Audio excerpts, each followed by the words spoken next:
জয় হিন্দ বন্ধুগণ। সাল 1999, সালটা খুব গুরুত্বপূর্ণ। অটল বিহারী বাজপেয়ী বাসে করে লাহোর যাত্রা। হ্যাঁ,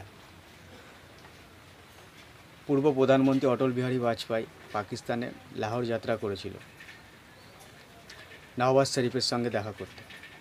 সেখানে লাহোরে বিভিন্ন রকম চুক্তি হয়, চুক্তি স্বাক্ষরিত হয়। সেই চুক্তির মধ্যে একটা চুক্তি ছিল ব্যালিস্টিক মিসাইল সমঝোতা।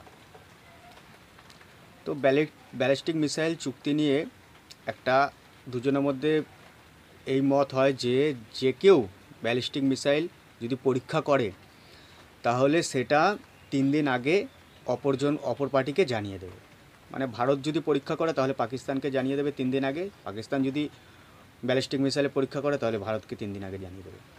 রিসেন্টলি আমাদের অগ্নি-5 MIRV টেকনোলজির সাথে যে ইউজ হয়েছে, মানে ইউজ বলা ভুল, মানে পরীক্ষা হয়েছে, সফল পরীক্ষা। তো পাকিস্তানের এখন আরব যে ভারত তাকে ঠিকঠাক মতো ইনফরমেশান দেয় না। এক তো আমার খুব খারাপ লাগে এই ভেবে যে অটলজি গেলেন এবং তারপরেই পিছনে ছুরি মারার মতো কাজ করলো পাকিস্তান।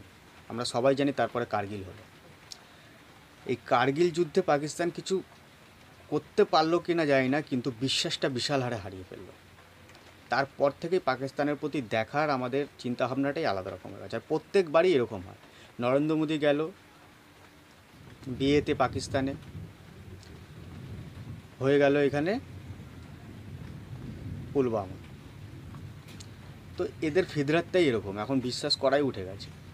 তো আমরা না জানিয়ে বা ঠিকঠাক ইনফরমেশান না দিয়ে অগ্নি-5-এর যে টেস্ট করেছি সেটা কি ঠিক করেছি নাকি ভুল করেছি, কমেন্টে আপনারা জানাতে পারেন।